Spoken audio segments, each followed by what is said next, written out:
Hey, it's QuadX here. Today we will be doing what if Naruto got banished from the village after Sasuke left. This is my first video, so don't be too harsh. Please leave a comment and like. I would love to have discussions with you guys. And while you're down there, please hit the subscribe button and hit the notification button. And let's get into it. Roll the intro.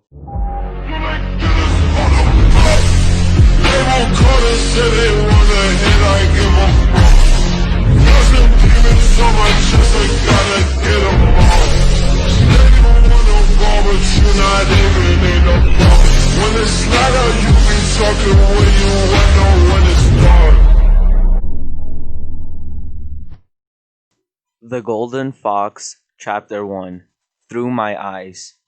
Naruto's POV.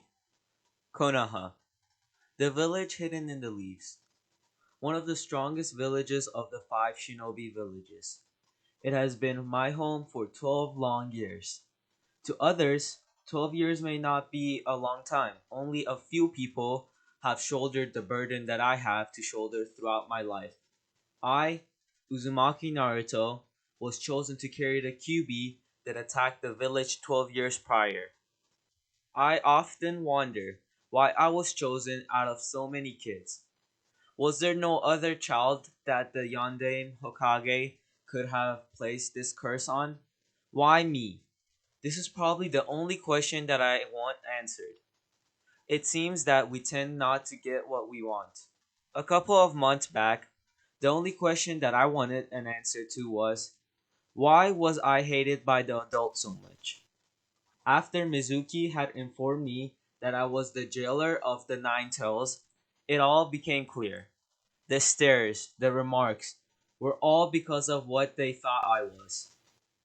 It seems that the kids in my age group followed their parents' lead by treating me like I was nothing. The pranks, the loud and brash attitude that I displayed was a cry for attention. All I ever wanted was for people to acknowledge my existence. I think that's why Old Man Sunday never punished me for my many transgressions. He was the only one who knew why I committed those pranks. Being alone is hell, a hell that I do not wish upon anyone. I used to sit on the swing and watch the other kids with their parents, and it would pain me. I wish that I could experience what they had at least once in my life. Well, I guess you could say that Iruka sensei is like the father I never had. He gives advice and he treats me like I'm somebody. He was even willing to sacrifice his life to save mine. That's the sort of thing a loving father would do. The closest thing I had to a mother is a 50-year-old who doesn't look a day over 30. Tsunade-chan cares for me deeply. When we first met, I wanted to punch her light out for disrespecting the old man's sacrifice by saying the position of Hokage was shit. We fought, but she was clearly my better. She seemed as though she could care less about what happened to anyone. However, Jiraiya told me when we got to the village how she had protected me from Orochimaru. He told me that she had taken a sword to the heart. He also informed me that she told Orochimaru that I was going to be Hokage someday. She believed in me enough to protect me from harm. That is something that a mother would do. I'm glad that there's at least two people that care for me. I thought that Team 7 would become the family that I always wanted. That, however, was not meant to be. Kakashi Sensei, who wasn't really a sensei, well, not to me at least, never showed any interest in me. When I won against Kiba in the tournament, he didn't even congratulate me on my victory. I guess that was reserved for his favorite student. I asked him to train me, but he made up an excuse about how bad my chakra control was. That was the whole reason I asked him to help me. But whatever. I guess training Sasuke was a higher priority. Sakura is no different. It is always Sasuke this and Sasuke that. Even when I saved her from Gaara, she had assumed it was Sasuke. He told her that it was me, but did I get a thank you? Nope, I got nothing. The event that showed that I would never have her was when I dragged Tsunade to heal Sasuke. I saw her at his bedside. To me, it looked like she hadn't left since he was placed there. When Oba-chan healed him and he woke up, she hugged him as if he was the most precious thing ever. It pained me to see that Sasuke had beat me again. This time, he did it without even trying. By the way, guys, Oba-chan is Tsunade. Just in case you didn't know that. Anyway, let's get back to the story. I never understood Sasuke. Here is a guy who is loved by all throughout the village. Yet he chooses to be lonely. He was born with the most feared bloodline limit. He is extremely gifted and has every girl in the village after him. He also had Kakashi train him personally. He had everything and he threw it all away for vengeance. He even shoved the Chidori into my chest. I always saw him as a friend, a rival, a brother. Now all I see is a guy who took the easy way out to obtain power. I promised Sakura that I would bring him back, but I failed to do so. I really did try for her sake. During those 4 days that I spent recovering in the hospital, I'd expected Sakura to visit, but she never did. I will never forget the day that I was released. I would be forever changed by it. Flashback. The villagers' stares were even colder than before. I even heard some comments that suggested that I was responsible for Sasuke's betrayal of the Konoha. I ignored it and continued home. I was glad to see Sakura about a block ahead of me. She was with the crazy blonde girl, Ino. I ran up to them to greet them. As I called out her name, she didn't even acknowledge me. When I stopped her, she had a look in her eyes that indicated that she was mad at me. I just smiled. Hey Sakura-chan. She responded, What do you want, Naruto? I looked down because of the guilt of not fulfilling my promise. Sakura-chan, I'm sorry that I couldn't bring back Sasuke. Her response was something that I had not expected. Sorry? Sorry that you couldn't keep your promise? No, Naruto. I'm sorry for believing that a dead last like you would bring back Sasuke-kun. Sakura-chan, I really tried, but... Tried? Yeah, right, you didn't even try. Why would you try to save Sasuke? You know I liked him, and I bet you thought that if he was out of the picture, then I would say yes to a date. Sakura-chan, that's not true. I really tried to bring him back. Enough, Naruto. Get this through your head. I have never liked you and never will. Ino spoke in a defending tone. Sakura, I understand that you have feelings for Sasuke, but that's going too far. Not even Naruto deserves that. Sakura glared at Ino. Ino, this has nothing to do with you, so mind your own business. Ino glared at the pink-haired Konoichi. Naruto spoke once more. Sakura-chan, no matter what I did or said, Sasuke didn't even want to come back. But don't worry, I'll bring him back for you. Save your promises for someone else. The only thing that I want you to do for me is to never speak to me again. I wish that it was you who left and not Sasuke. Naruto stood there feeling as though someone had told him his dog died. He felt pain in his heart. The girl he would have done anything for to protect had broken his heart. Ino looked at Sakura, who was running off the distance, then back at Naruto. She even felt sorry for what happened.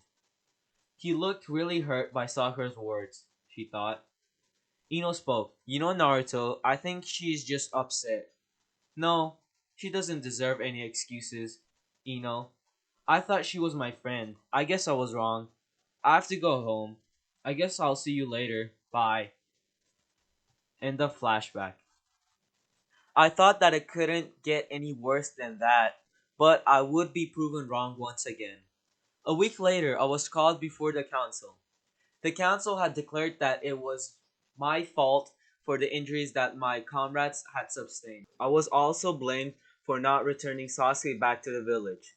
I tried to plead my case, but it fell on deaf ears. The worst I thought was going to happen was a 6-month suspension of my ninja license, but they did something that I never expected. I was banished from Konoha. My dream of being Hokage died that day. Jiraiya tried to plead that I had helped fend off Gaara during the Sound Sand invasion, but it fell on deaf ears once again. Oba-chan didn't have the power to go against the council and was unable to save my fate from this. The day that I was scheduled to leave, I went to Oba-chan's office. Since I wasn't going to be the Hokage, I felt that there was no reason to keep the necklace. I gave it back to her and left. I also asked her to give Iruka back the headband he had given me. Jiraiya had offered to train me for the next 3 years, but I told him that he didn't need to. He insisted, but I declined, and told him not to worry, and that I would be okay. He respected my decision, but he decided to give me some scrolls with some techniques.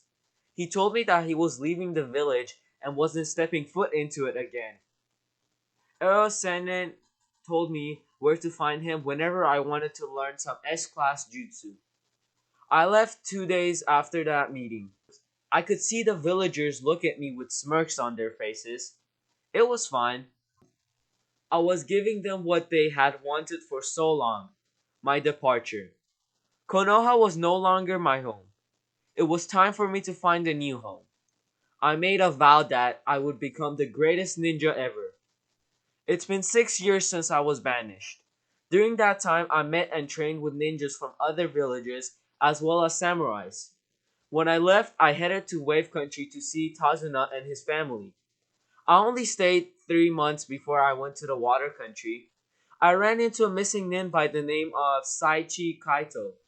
He was one of the seven swordmen of the mist. I followed him around for the next 2 years, learning all that I could from him. During this time, we did missions together and became like brothers. After 2 years passed, I had decided it was time for me to part ways. I was still on a quest for strength, so I needed to continue on my path. My departure from Kaito sensei led me to Sea Country, where I met a samurai clan known as the Minashu clan. I thought I had already learned all I needed about Kenjutsu, but I was wrong. The samurai took me in and trained me under the Heavenly Sword. Since I knew how to wield a sword, it only took me a year to master the style. By the time I had finished mastering the style, I considered myself one of the top 10 ninjas in the world. I know that sounds cocky, but I believed it to be true. The next year was spent with Jiraiya, perfecting my taijutsu and ninjutsu, and taking on missions after a year of training with the Minashu. I also learned some genjutsu from the scrolls, and from Jiraiya as well. My skills had improved greatly during the time. No longer was I the dead last or the idiot. I'm known throughout the ninja world as the Golden Fox. I guess I got that name due to my yellow hair and whisker marks. During this time, Konoha had defeated the Sound Village, killing Orochimaru in the process. The Akatsuki was dealt with a couple of months later. I like to say I had a big part in that. After all, I did kill 3 members. I softened them up for Konoha and Suna. Sasuke finally got his revenge and killed his brother. I heard that the village accepted him back after his betrayal. My sources have informed me that all he got was a year of probation. He is now currently a Jonin and an Onbu squad captain. 2 years after the fall of the Sound and Akatsuki, Cloud declared war on the Leaf for unknown reasons. The war doesn't concern me. I live in Sun Country now with my fiance and her mother. I met Yumi when I was 17. I remember the day we met. I saved her from thugs who tried to rob her and possibly force themselves on her. Then I looked at her. I was mesmerized by her long brown hair, her green eyes, and her shapely body. After I saved her life, she insisted that I have dinner with her and her mother. So I did. Her mother, Mai, who looked like an older version of Yumi, accepted me with open arms. From that day, Yumi and I were always together. Peaceful as things were, I know it wouldn't last for long. It never does. Outside of the greenhouse made of wood, with a farm in the back, sitting on a chair on the porch with Yumi cuddled up to me. I noticed the presence of 5 people. Judging by the way they moved, it had to be ninja. I didn't alert Yumi to their presence. I didn't want her to get scared. Within a matter of seconds, 5 shurikens flew at me and Yumi. I used the Kawarami no Jutsu. I was behind the ninja holding a kunai at the throat, but I found that I couldn't move. I was It was the Kage main. There was only one person I knew who could do this technique. End of Naruto's POV. Okay, guys, I hope you enjoyed that. I don't know if I'm going to be posting this daily. I also don't know when this is going to be going out, but I will definitely try to record daily and upload daily for you guys. The more likes and views this gets, the more often I will do this. Like if it gets a lot of likes, I'll maybe upload multiple times a day, 2 or 3 parts maybe. But if it doesn't, I might upload once a day or once every other day. Hit that like button, subscribe, and I will see you in the next part. Bye. Okay, one more thing. I promise I'm gonna end the video after this. Can we just talk about how cool Sasuke's sword looks, bro? Like, I want one. Damn. Okay, you can go now. I'll end it. Bye.